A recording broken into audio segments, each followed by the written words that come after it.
करता था। इतना ही नहीं, मंगेश अपनी थोड़ी बहुत आमदनी बढ़ाने के लिए अपने छोटे से बारी में थोड़े बहुत सब्जी उगाता और शाम को बाजार जाकर बेच दिया करता था।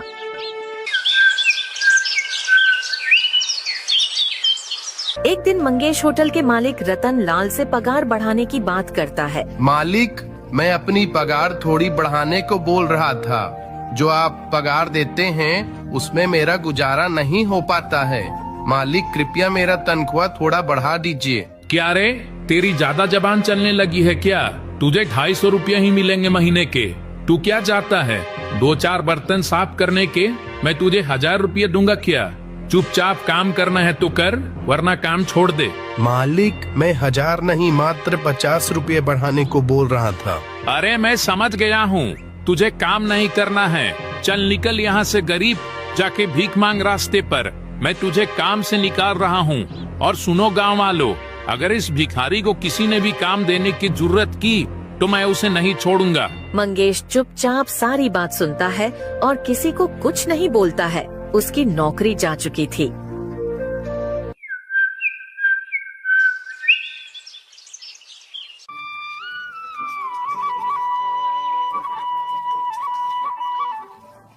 अरे रवि भाई, मुझे 1 किलो चावल दे दो। देखो मंगेश भाई, मैं तुमको कल से कोई भी सामान नहीं दे पाऊंगा, क्योंकि मेरे दुकान पर तुम्हारा उधार बहुत हो गया है। अब मैं इससे ज्यादा और कर्ज नहीं चढ़ा सकता। मेरी भी तो मजबूरी है, मेरे भी बाल बच्चे हैं, मेरा परिवार है।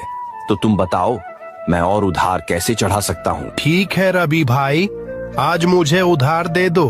कल से मैं उधार लेने नहीं आऊंगा। रवि मंगेश को 1 किलो चावल दे देता है। मंगेश चावल लेकर अपने घर चला जाता है।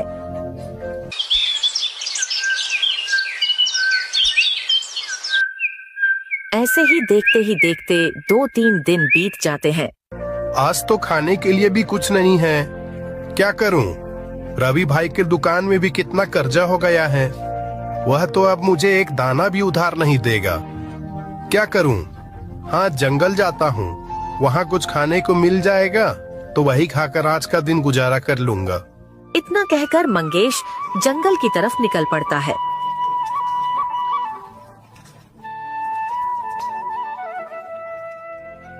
मंगेश पूरा जंगल घूम लेता है, लेकिन उसे जंगल में एक भी फल फूल नहीं मिलता है।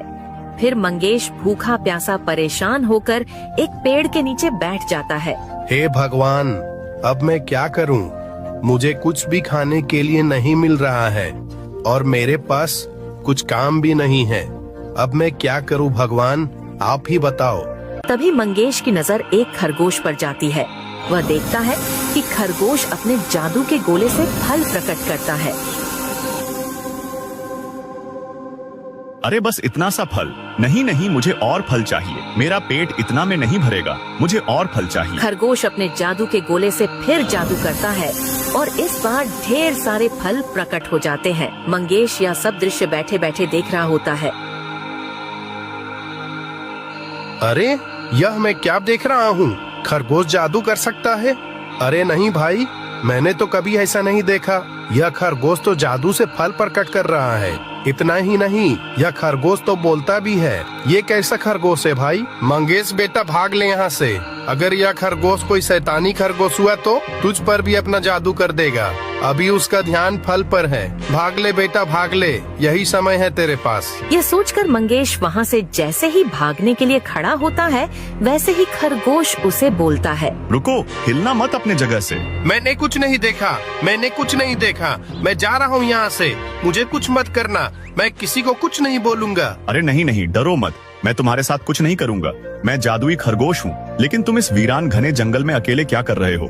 मेरे पास घर में खाने के लिए कुछ भी नहीं बचा है, ना ही मेरे पास पैसे हैं, और गांव में भी मुझे कुछ काम नहीं मिल रहा था। इसलिए मैंने सोचा कि जंगल जाकर कुछ फल फूल खाकर आज का गुजारा कर लूंगा। बस इतनी सी बात है, तुम रुको। फिर खरगोश अपने जादू से ढेर सारे ताज़ा ताज़ा फल प्रकट कर देता है। यह लो मेरे प्रिय दोस्त, यह सारे फल तुम अपने घर ले जा सकते हो, और तुम्हें जो भी चीज की जरूरत हो वह तुम मुझे बताओ।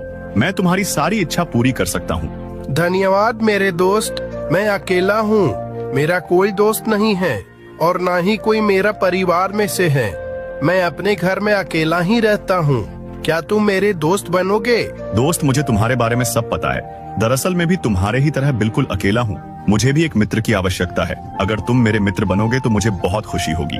क्यों नहीं दोस्त, तो आज से हम दोनों दोस्त हैं। हाँ हाँ, क्यों नहीं मेरे प्यारे दोस्त। मंगेश और खरगोश दोनों दोस्त बन जाते हैं।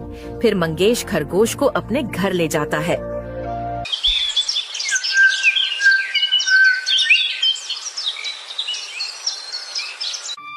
मेरे नन्हे मित्र, मुझे माफ करना।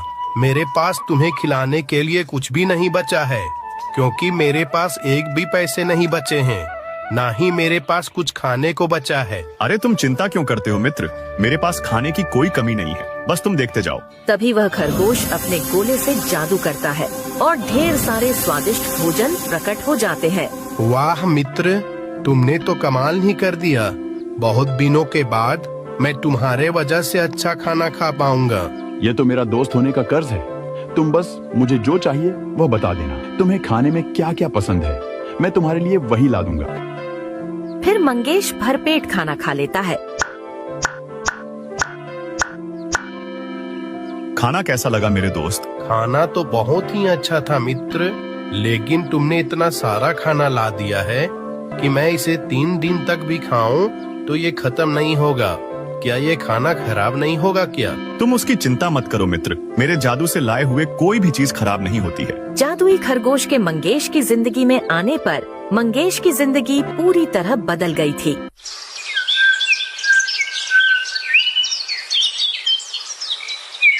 धीरे धीरे मंगेश जादुई खरगोश के मदद से बहुत अमीर हो जाता है। मंगेश एक नया बंगला खरीद लेता है। अब उसके पास पहनने के लिए अच्छे कपड़े से लेकर अच्छा खाना, यहाँ तक कि बड़ी बड़ी गाड़ियाँ भी मंगेश के घर के आंगन में खड़ी रहने लगी थीं। इसी बीच मंगेश अपना एक व्यापार भी शुरू कर लेता है और दुकान में जब भी कोई भी चीज की कमी होती तो खरगोश अपने जादू से उसे पूरा कर देता।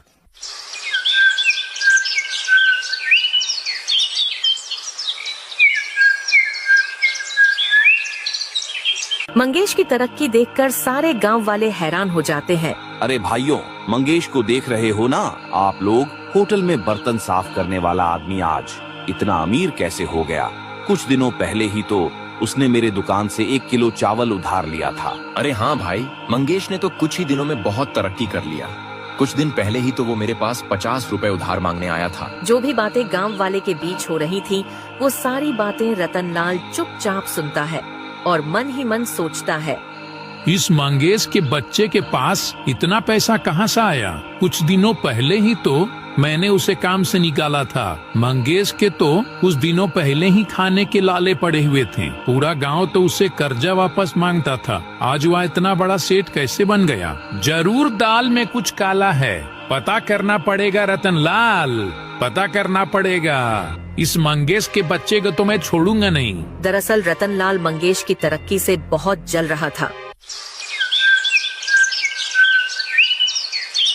अगले दिन रतनलाल चुपचाप मंगेश के बंगले की खिड़की से झांककर सारी बातें सुनने लगता है। मेरे मित्र, ये लो तुम्हारा पसंदीदा खाना। अरे मेरे मित्र, यह तो मेरा पसंदीदा लड्डू है। हाँ मित्र, तुमने मेरी सारी इच्छा पूरी की है और वक्त आ गया है कि मैं भी तुम्हारी इच्छा पूरी करूं। मैं तुम्हारी तरह जादू तो नहीं कर सकता, लेकिन ऐसे तो जरूर तुम्हारी इच्छा पूरी कर सकता हूँ। तुमने मेरे लिए जितना किया है उतना ही काफी है मेरे दोस्त। खरगोश को बोलता देख रतनलाल हैरान हो जाता है और साथ ही साथ दोनों की पूरी बात साफ साफ सुन लेता है। अच्छा, तो ये बात है। ये सब करामत इस बोलने वाले जादुई खरगोश का देन है। इसी चिरकुट की वजह से आज मंगेश माला माल होता जा रहा है।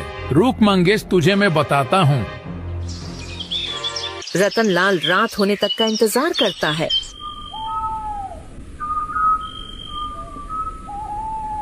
रात को खरगोश और मंगेश अपने बिस्तर पर सो रहे होते हैं। तभी रतनलाल चुपके से उसके घर में घुस जाता है और खरगोश को अपने साथ अपने घर ले जाता है। अरे चिरकुट, चुपचाप जादू कर और मेरे लिए सोने और पैसों का ढेर लगा दे। मुझे छोड़ दो, मैंने तुम्हारा क्या बिगाड़ा है? ना ही मैं तुम्हारे लिए कोई मैं जादू करूंगा। अरे क्या देख रहा है? तुझे अपनी जान प्यारी नहीं है क्या? चुपचाप जादू कर, वरना तुझे नहीं छोड़ूंगा। नहीं नहीं, मैं जादू नहीं करूंगा। मेरा जादू सिर्फ अच्छे लोगों के लिए है। तुम बुरे हो और बहुत ही ज्यादा लालची हो और साथ ही साथ बुरे इंसान हो। तुम किसी प्राणी की जान लेने के बारे में कैसे सोच सकते हो? तू अपना बकवास बंद कर चिरकुट और चुपचाप जादू कर। रतन लाल के कई बार बोलने पर भी खरगोश नहीं मानता है, इसलिए रतन लाल खरगोश को मार देता है। तू मेरे लिए जादू नहीं कर रहा था ना? मैं देखता हूँ तू मंगेश के लिए कैसे जादू करता है। उधर जब सुबह हुई तो मंगेश खरगोश को अपने पास न देखकर बहुत ही ज्यादा परेशान हो जाता है और खरगोश को पूरे घर में ढूंढने लगता है। अरे मित्र, कहाँ हो तुम? कहाँ हो तुम? किधर हो? मेरे पास आ जाओ। कहाँ हो तुम? तुम मेरे साथ मजाक कर रहे हो तो आ जाओ मेरे पास। मैं हार गया हूँ तुमसे। कहाँ हो? कहाँ हो मेरे मित्र? जल्दी आ जाओ मेरे पास। कहाँ हो? कहाँ हो मेरे मित्र? लेकिन उसे कहीं से भी कोई उत्तर नहीं मिलता है। यहाँ तक कि मंगेश उसे पूरे बंगले में ढूंढता है, लेकिन उसे खरगोश का कहीं से भी कुछ पता नहीं चलता है। मंगेश बहुत ही ज्यादा परेशान और दुखी हो जाता है और वह निर्णय करता है कि खरगोश को ढूंढने वह उसी घने जंगल में जाएगा जहाँ से वह उसे लाया था। यह सोचकर वह उसी रास्ते से घने जंगल की ओर जंगल जाने लगता है और कुछ समय बाद उसी जगह पहुंच जाता है। अरे मेरे मित्र, कहाँ हो? मेरे पास आ जाओ। कहाँ हो मेरे मित्र? सारी की सारी मेरी ही गलती है। मैंने तुम्हारा ध्यान नहीं रखा। तुम मुझे कहाँ छोड़कर चले गए? आ जाओ मेरे मित्र, मेरे पास आ जाओ। मंगेश खुद से बातें कर ही रहा होता है कि तभी वहाँ पर एक बाबा जादू से प्रकट होते हैं और मंगेश से कहते हैं, तुम कौन हो वत्स? और इस घने वीरान जंगल के बीच में किसे ढूंढ रहे हो? आप कौन हो? मैं तो अपने मित्र को ढूंढ रहा हूँ। बेटा, मैं तुम्हारी परीक्षा ले रहा था। मैं जानता हूँ तुम इस जंगल में क्या करने आए हो। तुम अपने दोस्त खरगोश को खोज रहे हो ना? हाँ बाबा, हाँ, आप सही बोल रहे हो। मैं तो अपने दोस्त खरगोश को ही ढूंढ रहा हूँ। बेटा, उस खरगोश को मैंने ही तुम्हारे लिए भेजा था, तुम्हारी मदद करने के लिए। लेकिन उस दुष्ट रतन लाल ने चुपचाप रात को तुम्हारे घर से चुराकर अपने घर में लेकर उसे डरा धमकाकर उसे जान से मार दिया। मेरे दूत को मारने का बदला मैं उससे अवश्य लूंगा। यह सुनकर मंगेश बहुत दुखी हो जाता है और बोलता है, बाबा जी, क्या आप मेरे मित्र को वापस नहीं ला सकते हो क्या? कृपया आप मुझे मेरा मित्र लौटा दें। मैं आपका जीवन भर आभारी रहूंगा। अच्छा ठीक है बेटा, तुम इतना बोल रहे हो तो ये लो तुम्हारा मित्र। फिर बाबा जी अपना जादू करते हैं और खरगोश प्रकट हो जाता है। मंगेश अपने मित्र को वापस जिंदा देखकर बहुत ही ज्यादा खुश हो जाता है और कहता है, अरे मेरे मित्र, कैसे हो तुम? दोनों के बीच बातचीत होने लगती है। तभी बाबा जी गायब हो जाते हैं और मंगेश और खरगोश खुशी खुशी अपने घर चले जाते हैं।